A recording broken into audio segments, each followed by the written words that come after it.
जो उसे चुन करके चला गया, उसने जरा भी देर नहीं की।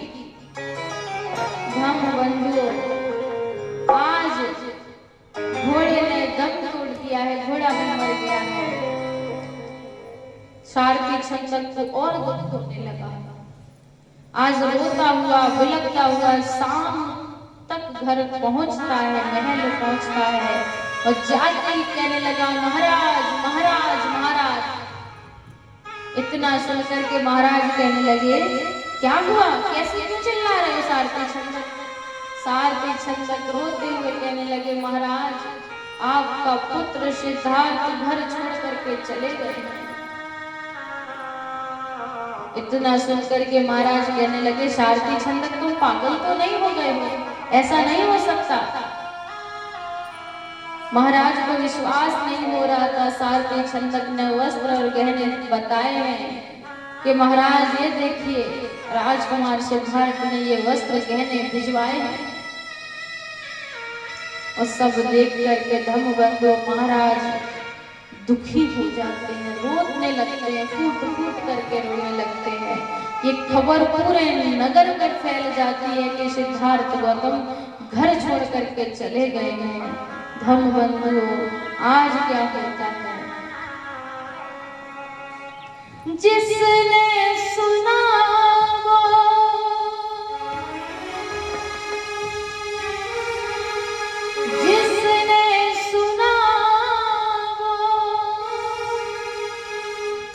सुन के रो गया,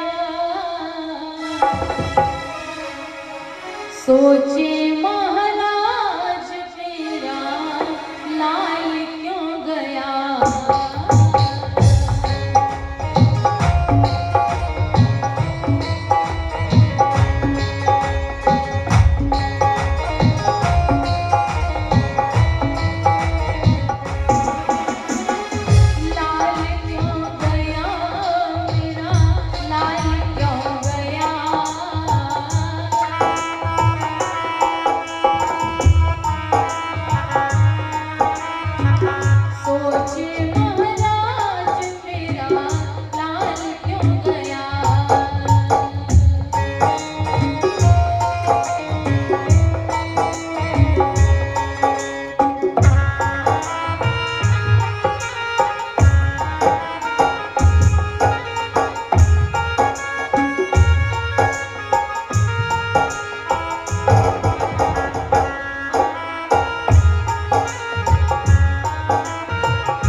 सूचना मिलती है महाराज बड़े दुखी हो जाते हैं, रोने लगते हैं।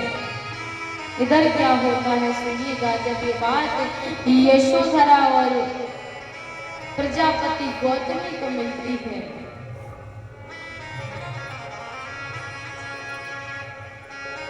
छंद कलौटी नगर जब आवा,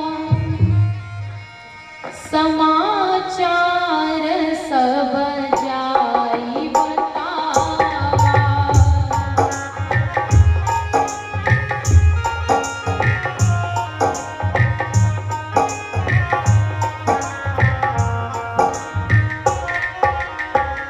हाहाकार भयउ जब घोरा, पातक सस मरय जन ओरा।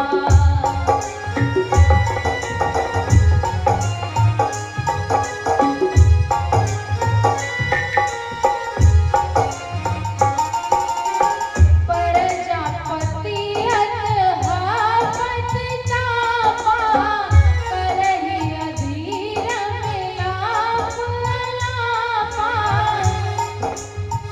यही तज दूध पिवायहु होई, बीचै छोड़े गयउ निरमोही। करहि न किंचित नारि भरोसु, पुरुषन महियह बड़ाए घोषु। पूजस दोष निरवर नहीं पाए, मोहि विशेष विचार न पाए।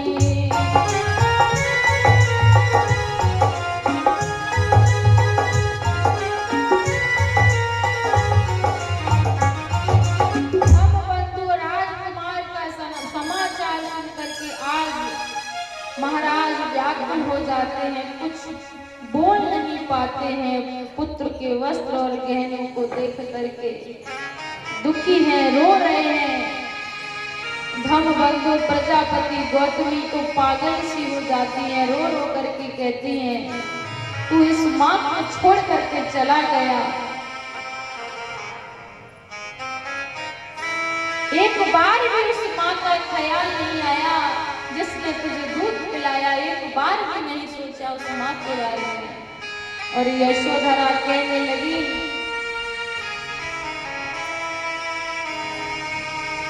कि मेरे तो घर वालों ने बहुत मना किया था कि छोड़ करके जाएंगे, लेकिन मैंने एक नहीं मानी।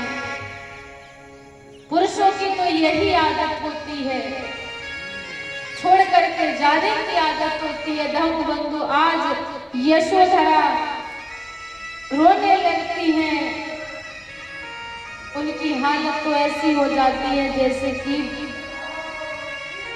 बिना सूर्य के सूरज मुखी हो जाता है। धर्मबंधु और आज कहने लगी है यशोधरा कि एक बार तो कह देते, एक बार तो बोल करके चले जाते।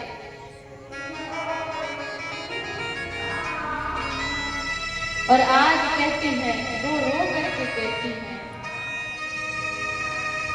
कि मैं तो जानती थी कि वो मुझे छोड़ करके जाएंगे, मुझे तो पता था। और कहने लगी, करके प्रेम निभा ना सके, धोखा देके चले गए।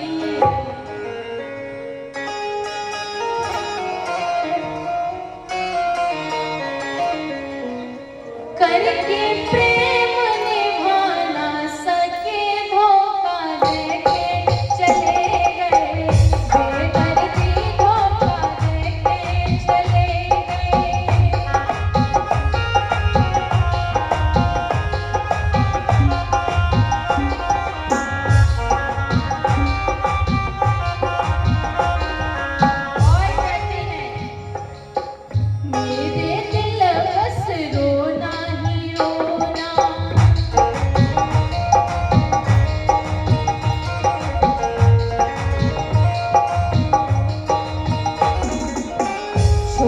गए हमसे नहीं बोला।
तभी क्या होता है, एक संकल्प लेती है कि जैसे मेरे पति वन में रहेंगे मैं वैसे ही रहूंगी। जैसे वो घास फूस पर सोएंगे मैं भी सुखदायी बिस्तर पर नहीं सोऊंगी। जैसे वो रूखा सूखा खा करके पेट भरेंगे तो मैं भी महलों में 56 भोग नहीं लगाऊंगी। आज वो संकल्प ले लेती हैं और राज की वेशभूषा को उतार देती और एक सन्यास की तरह वो भी रहने लगती हैं। और ये सब समाचार सुनकर के देवदत्त उनके पास आता है और माता यशोधरा के पास आकर के कहने लगा कि मुझे तो पहले से ही पता था कि राजकुमार सिद्धार्थ घर छोड़ करके जाएंगे, लेकिन तुमने मेरी एक नहीं मानी। मैं तो तुम्हें पहले भी पसंद करता था और मैं तो तुम्हें आज भी पसंद करता हूँ, लेकिन तुम चिंता मत करो, देवर आधा वर होता है। अगर तुम्हें ऐसा लगता है कि मैं हूँ और मैं इस संसार सागर से तुम्हें पार उतारूंगा। इतना सुनकर के माता यशोधरा गुस्से में आ जाती और कहती है, देवदत्त ना तो तुम मुझे पहले पसंद थे और ना तुम मुझे अब पसंद हो, और तुम पराई स्त्री के पुरुष हो, मैं पराये पुरुष की स्त्री हूँ। मेरे लिए तो पराये पुरुष की छाया में छूना अपराध है। इसीलिए जैसे आए थे वैसे ही वापस चले जाओ। और मेरे माता पिता, मेरे सास ससुर और मेरे पुत्र अभी जिंदा हैं। मैं अपने बाहुबल पर संसार सागर से पार कर जाऊंगी, मुझे तुम्हारी जरूरत नहीं है। इतना सुनकर के देवदत्त हाथ जोड़ करके कहने लगा, हे माता अब तो क्रोधित हो गई। मैंने तो नगर के लोगों से तुम्हारी प्रशंसा सुनी थी, तुम्हारे चरित्र की प्रशंसा सुनी थी, इसीलिए परीक्षा लेने के लिए आ गए। धम्मबंधु इतना सुन करके और देवदत्त माता यशोधरा को प्रणाम करके वहां से चला जाता है। और आज माता यशोधरा संकल्प ले लेती हैं, त्याग देती है राज की वेशभूषा को।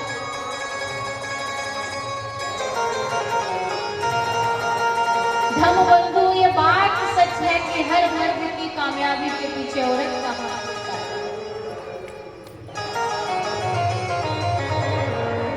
और सिद्धार्थ गौतम जब बुद्ध बन गए तो उन्होंने भी एक बात कही कि आज मुझे जो बोधि प्राप्त हुई है, जो ज्ञान प्राप्त हुआ है, उसमें सबसे बड़ा त्याग मेरी पत्नी का है, यशोधरा का। अगर वो मेरे साथ आती तो कभी मुझे ज्ञान प्राप्त नहीं होता।